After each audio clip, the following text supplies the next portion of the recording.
End of the day. Still pouring rain. Pissing rain. This is a bad way to wind it down. Listen to more very, very interesting emails from people. It's funny, got a few emails about the car in my shop here, but I thought that I think I already showed you guys the car quick last summer, didn't I, on the driveway?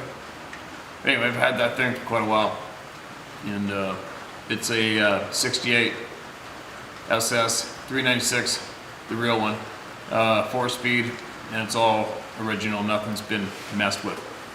So that's what that is. Yeah, I don't know, I bought it.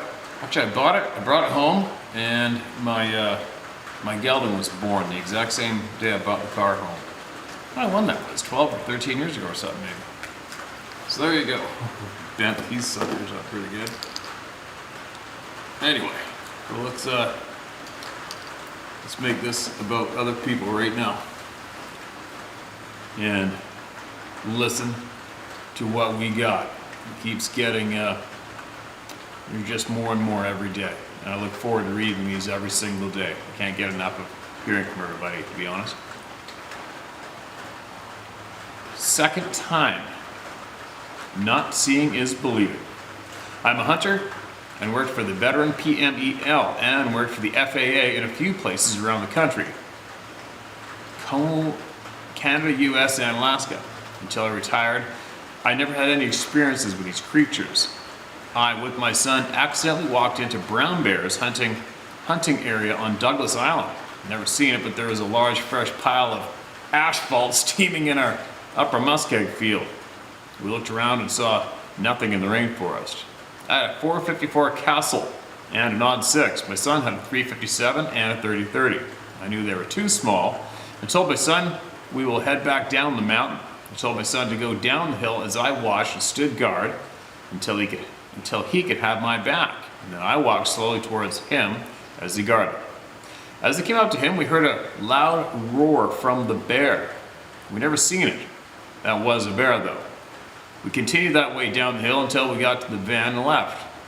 Now our first strange encounter. We moved to Colorado, Western Slope. Again, I worked high sites all over the Rockies here and some in Wyoming. I never saw one. Now, retired, I like trail riding on my YZ450 motorcycle. On a ride, my number 2 and I were riding up a trail up around 9,500 feet. We're stopping to check out the lake for fishing. After one stop, I couldn't get my bike started and I was kicking it over and over, breathing heavily. I would stop and start trying to get the bike running. In the meantime, my son stopped down the trail about 100 feet in front of me, waiting. I did a bonehead thing and I had choked the bike instead of leaning it out. Well, I get it started and ride past my son about another 50 feet past him by the lake. When he rode up to me, he asked me if I was huffing/sniffing loud. I thought he was talking about me being out of breath. I said yes. We decided to continue.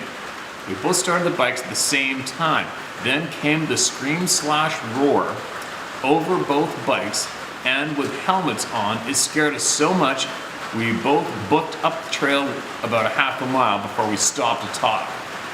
You know how loud those race bikes are? And we felt the roar. I think it was trying to smell my son, but never took off his helmet and would have smelled like exhaust, motor oil, gas, etc. When we got home, I searched for the sound until I found it. It wasn't the low roar, but a high-pitched. The match was a Washington State News Call blasting recording of a younger Bigfoot for the news crew.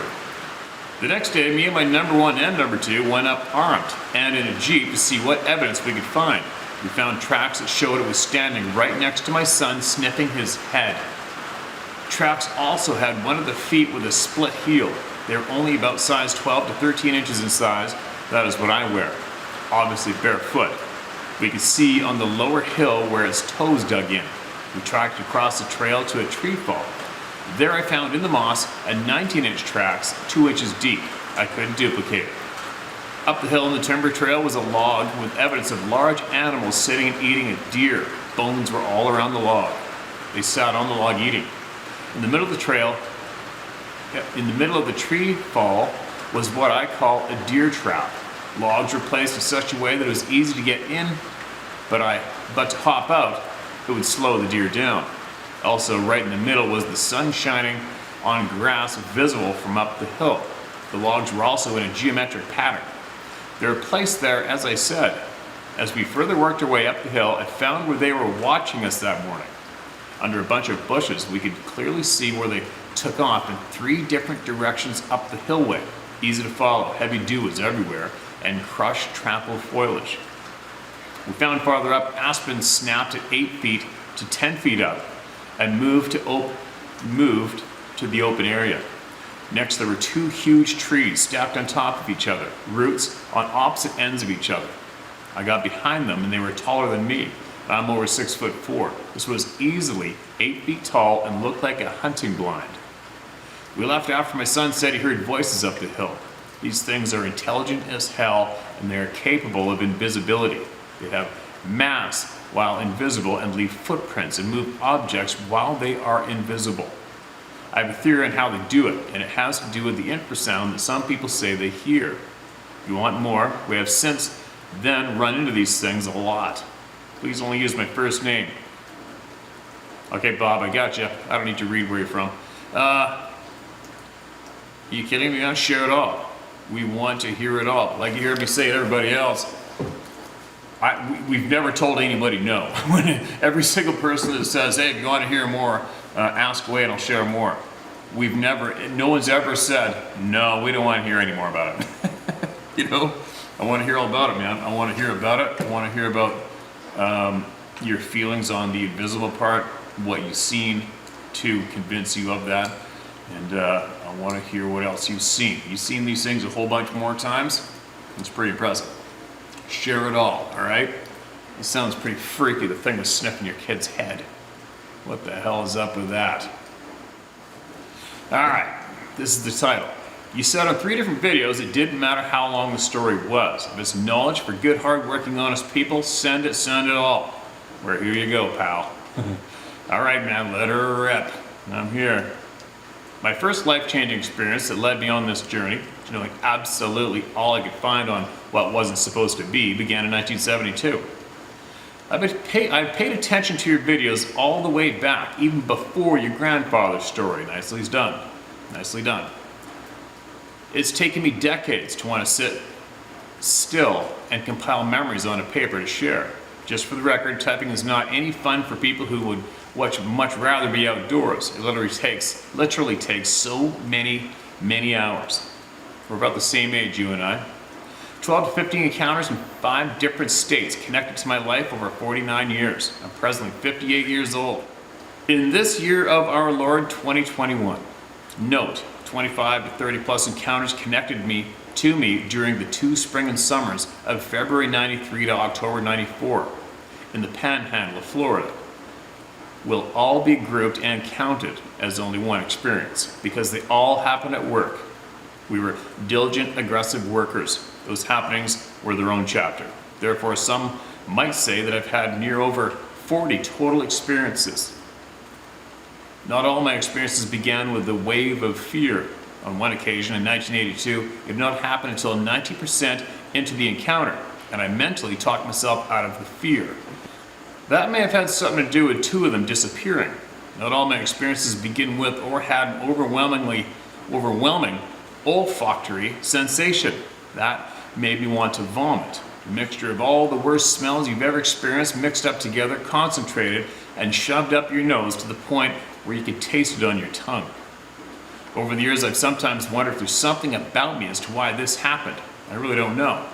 Regarding self-reflection of this nature, I prefer to remain humble before the eyes of God. Side note, what you call pressure, I have called being vibed.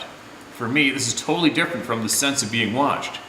With my first being vibed experience occurring around October 1982, whitetail season in the deep, thick forest of southern Mississippi, I've had a couple of rare incidents whereby I noticed 2 different types of being vibed.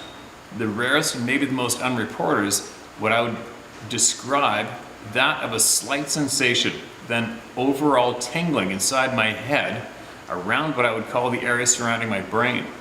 The only other feeling in my lifetime that has been closely akin to this sensation is when I experienced real absinthe indulgence in Czechoslovakia. I must note that the absinthe tingling encompassed all of my skin's exterior. This tingling sensation I'm referencing around my brain only happened a few times before these encounters. That location was at Mammoth Mountain, California, or what I can only refer to as the curious tree peakers, which I have noticed 3 or 4 plus times during summer, and downhill mountain biking occurring on different years. I must now note that what soon followed the afore-described sensation was the strongest, most intense tummy, stomach, cavity-shaking vibration wave that instantly turned into an emotion of great fear and danger. These were definitely by far the most intense encounters of being vibed ever in my life. Maybe more on those memories at another time. I will today try to recall an encounter in detail of a giant hairy being moving unbelievably fast on all fours directly toward me. This happened in late January '98. Location was I-10 west of San Antonio, about 2:30 to 3 a.m. I was driving a 27-foot U-Haul truck from Houston to the beach in Southern California. The truck I was driving was a Ford F-350 or larger. I remember the hood was unusually high, a little more than 4.5 feet, maybe a little higher. There was some kind of governor on the carburetor. You could push the pedal with your foot 60% of the way, and that was going to achieve your maximum speed. If you pushed your foot further from that point, it just seemed like you were just wasting gas and it wasn't going to speed up any faster. Hang in there, these are important details. So, we're chugging along, trying to get whatever FM or AM station we could on the radio.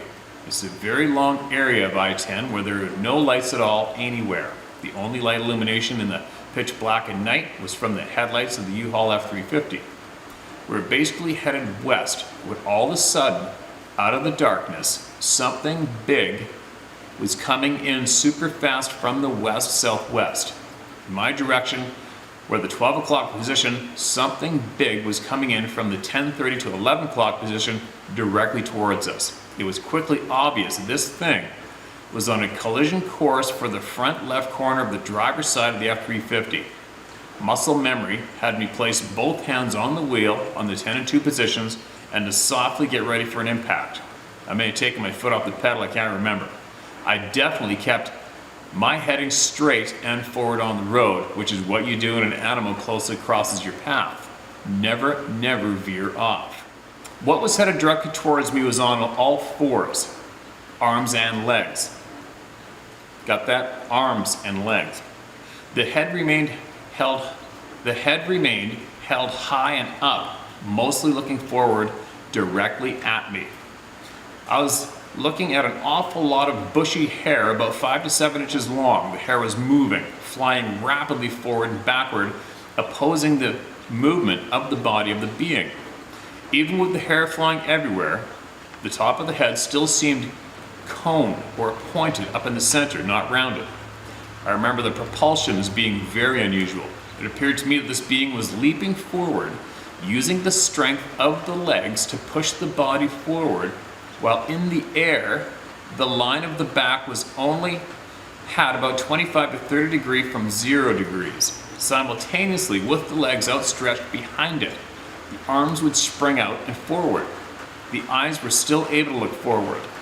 The hands would then go down to the ground and start to pull the lower part of the body below it, with the feet just under its butt, touching the ground just past the hands already on the ground. The line of the back would then be at about 335 degrees before 0. While the head was tilted back a little, it was still looking forward. It looks like a super fast repeating vertical teeter-totter motion. It only went a total of about 50 degrees front to back, back to front, over 0 degrees, 25 degrees, leaning backward, over to about 25 degrees, leaning frontward. The butt and the feet were always a lot lower than the chest, and the shoulders were always much closer to the ground. Now, while the motion of the being was leaning forward, all the bushy hair was quickly moving backward, opposing the body. While the motion of the being was slightly leaning backward, All the bushy hair was quickly moving forward again, opposing the body. It was going so fast that all of its hair would move completely to its full length, lateral to the ground, back and forth. The color of the hair was a deep toned dark red, old rust on metal looking color. It was akin to the deep tone of red in red rock in the desert. Traveling 62 miles an hour, we would be moving about 90 feet per second. The beast came flying in the illumination of the headlights, heading straight towards me, while on all fours. At the very last possible moment, it veered to its left. It was now moving directly across, very closely, right in front of the truck. The hair was still flying front to back and back to front. His shoulders were partially visible above the hood. At about halfway across the middle of the hood, he started to move his left shoulder forward a bit and his right shoulder back a little bit. At that moment, an enormous right hand, the size of a first baseman's baseball glove, started to rise above the hood almost to his wrist. The palm was a lot longer than the proportion of a modern human. The fingers were enormous, long and fat. Again, it looked like a larger than normal baseball glove. Then the hand started to come down and lie flat just above the hood of the truck, barely touching it. While this is happening, the top of the head started to lean back a little bit and over toward me, just a small amount. It did not appear that it was turning its head. It appeared to me he was more moving his shoulders because his right eye was looking directly at me. This was intense to say the least. I could see his nose. It was hooded and wide spreading. Nostrils pointed down. The bridge of the nose was more down than out. The big black eye was looking right at me. There were no whites in this eye. The eyeball had a wet, shiny appearance. At this point, the side of the face was completely illuminated, within 3 to 4 feet of the passenger side headlamp. It seemed a heck of a lot closer. The right eyeball was pure dark black. No red or green reflection color, just black. The entire body then sort of spun around to its right with his hand on the passenger right corner. The truck at this point started to move ahead of the beast. He continued to run off quickly into the dark. My buddy screamed something and I screamed, "What the F was that?" My buddy then jokingly spurted out, "That was a jackalope." A jackalope is a Texas joke of deer antlers on a stuffed head of a jackrabbit. Usually women buy it for the men to put alongside their stuffed animal collection on the wall. I instantly spurted out, "That was a Sasquatch. That was a Sasquatch." We continued our long journey. He is a lifelong friend. He won't talk about it when I try to bring it up. 49 years of thoughts for the learning group. 1A. Estimated weights have been greatly off. Calculating tension, torsion, and geometry, the power needed to snap tree limbs would take muscle fibers that are a lot more dense than modern humans. More densely means more weight. A lot more weight means thicker, denser bones as well. Therefore, I think these beings are actually weighing between 12 and 1,600 pounds or greater. These mistakes are easily made because people think of modern humans as a comparative scale. Unfortunately, they're probably mistaken. A developing branch of a pre-prototype human from the early Pleistocene probably had denser muscle fibers to evolve into these beings. More on that later. Maybe a lot of the reason also why bones are probably going to be a lot thicker to carry this heavier weight. With very dense muscles in mass and dense heavier bones, most caliber pistols and most caliber rifles below 300 Win Mag just aren't going to affect it greatly. Just piss them off more. Do not shoot at these fantastic beings. Snapping tree limbs. Do remember, a lot of first-hand eyewitnesses accounts have listed a lot of these enormous beings as measuring 4 to 5 feet across the shoulders. There have also been first-hand eyewitness accounts of the side view of these giant beings having shoulders the size of basketballs. Not all, but a lot, enough to really matter. I postulate that with the extended long palms, they're reaching around these tree limbs and using their upper body weight and massive shoulders to reach around limbs, grab, squeeze, twist, hand, and simultaneously pull and twist shoulders and upper body. That's where an extra amount of external torsion will overcome the limb's tension. This exertion will literally loudly snap off green limbs up to and over 5 inches thick. This would result in a snapping sound that rivals a lot of rifle shots being fired. This would also allow the ability to pick up 50-pound rocks and hurl them up to 60 yards out, high overhead in an arcing flight pattern. 2A. I've often wondered if the tree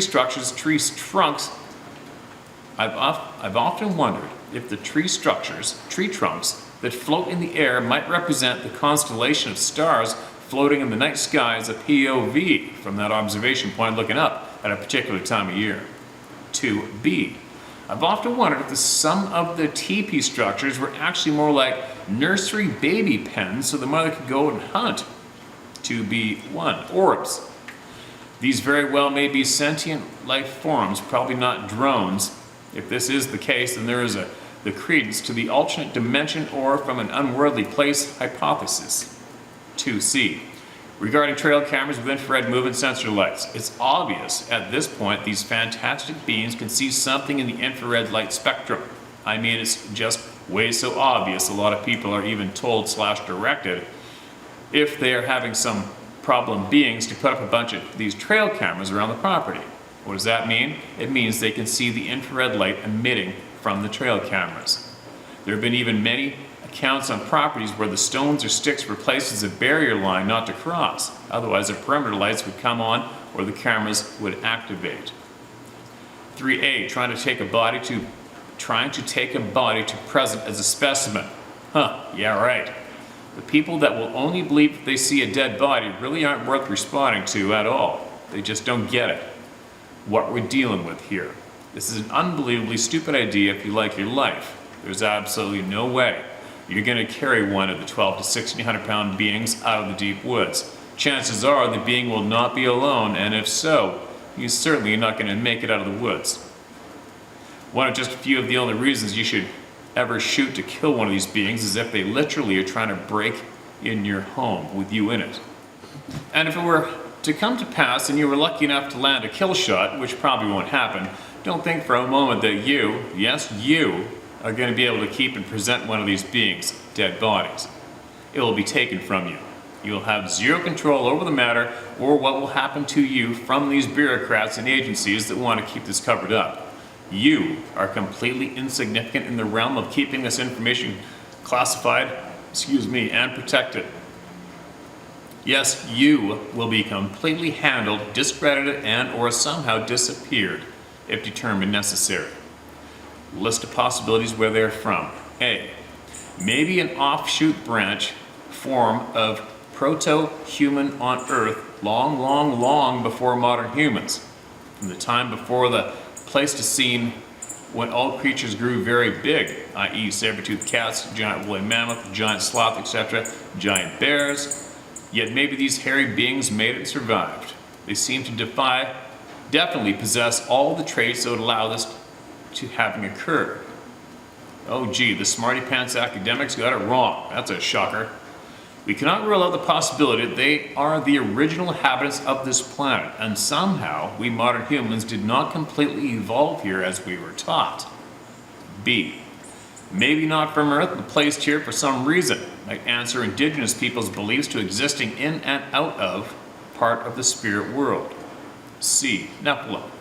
Maybe the Creator, or the sons of gods, combined the DNA of modern man and animal, and this is part animalistic version of Nephilim, which the old men of renown, Nephilim and their offspring, were the true giants from the Old Testament that actually existed, or the sons of God, concocted to create another type of being with Neanderthal, Denisovian, or possibly an earlier pre-human prototype, and or something else to create these big, hairy, fantastic beings.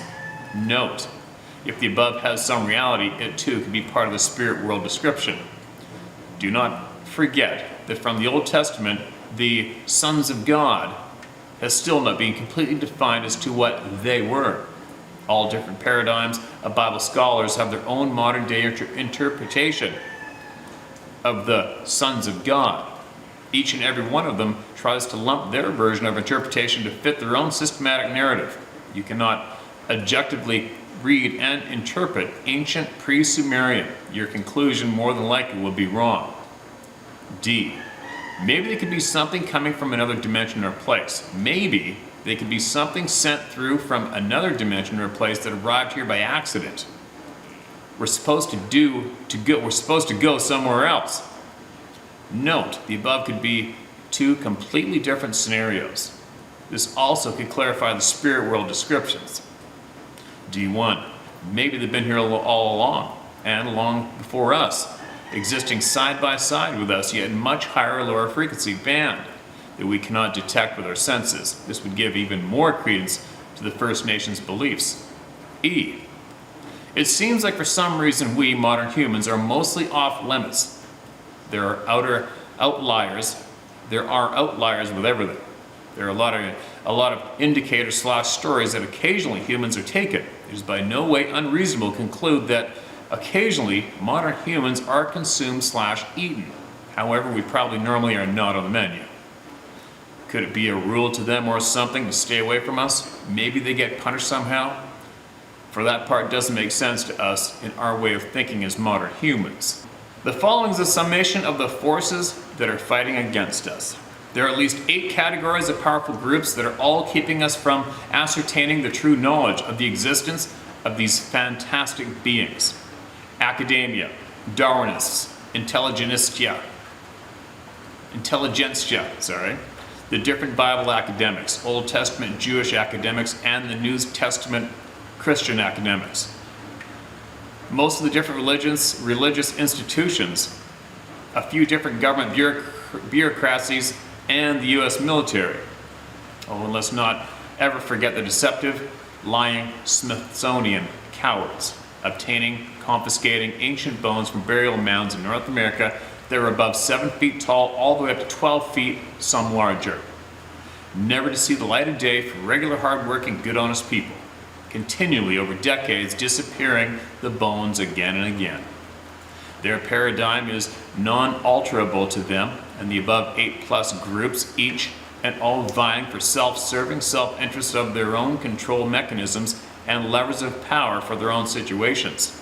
So, are we going to listen to the smarty-pants know-it-alls that are disgracefully corrupted, academia, Darwinists, scientists, etc., that have really only been looking at studying things for maybe 150 to 300+ years in this area of the Americas? Or are we going to listen to the people that have lived here for 12 to 20,000+ years? There is an unlimited difference in distance of having to study or analyze something for the academic perspective versus absolutely having to know everything you can about everything in your surroundings due to the hard, cold fact of brutal nature that your life may depend on that knowledge. The above 2 information paradigms are from 2 completely different ends of the spectrum of learning. Every indigenous tribe's North American noted accounts go all the way back to it further than Eric the Red battling a tribe of the super big hairy beings. That account was over 1,100 years ago. And now to top off all that, we've got the corporations that want to go global to 186 countries to exert control over humanity, tied in with big tech controlling learning and dialogue to the point of censorship. Big tech is psychologically modifying the behavior of people through weakness and orchestrated group think and fear. When it will be deemed needed, they will be called upon to act aggressively. One reason why some people are so completely refusing to talk about encounters is because it just doesn't fit in their worldview. They believe what they were taught in school, and that's it. That's all that there ever will be and ever was to them. Darwinist mentality, which leads the scientists and smarty-pants quackademia. Bracket. I must give credit to the above-mentioned quackademia to the late great anthropologist and author John Anthony West. Read his books, The True Wildcatter and Seeker of True Knowledge, way out and beyond expected forced paradigms. John Anthony West was a true hero and shining example of what all men could be.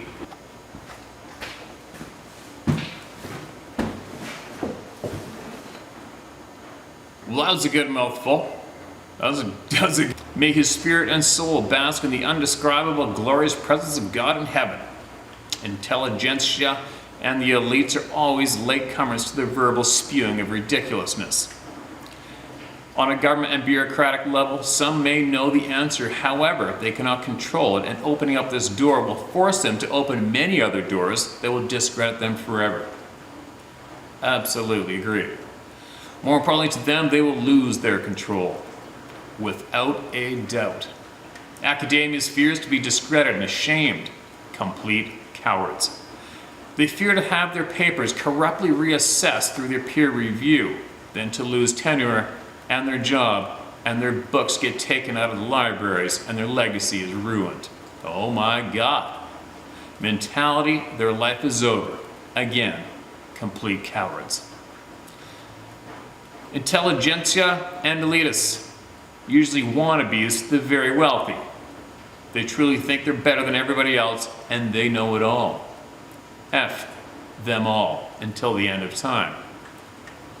Right behind that one. Darwinists actually have become a fanatical religion. To them, it is carved in pure black and white with no chance of further postulation, discussion, or scrutiny, which is actually completely against the scientific method. Darwinists are more closed-minded than a snapping turtle. Smithsonian deceptive, liars all the way back to the mid-1800s. This group is in line with the Darwinists and all groups, the Bible academics, and the smarty pants repeaters of quackademia and the scientists. They continually discredit archaeologists and anthropologists that discover anything against the forest paradigm. They ruin good people's lives in the process. Fortitude, resilience, determination, consistency, collective brotherhood, and bravery as a group will be necessary to overcome this tyranny. Absolutely agreed. Please sign me up. Mentally prepare yourselves. Highly possible that we are not capable to comprehend an answer even if we accidentally stumble across it. Highly possible that we may never figure it out.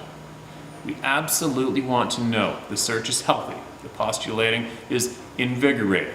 It could be highly possible that a final conclusion may be one that most modern humans really don't want to know. One that could completely upend our modern human existence. However, this is definitely worth the suffering and the fight. Go ahead and use my name. I do not care at all what people think of me, my memories, my conclusions, my thoughts, or my ideas. Therefore, I am free. Lee Baby. P.S. Happy Trails. Lee Baby. Let's go to the top to see your name is. Lee of G-U-I-C-E. Lee Gwis. Sorry, I suck at names sometimes, don't I? Well, that was a good mouthful. That was a good share. Blatantly spit out a whole pile of facts that myself and many, many other people out here listening to are aware of. And yes, it would turn everything upside down if we were taught the truth, without a doubt.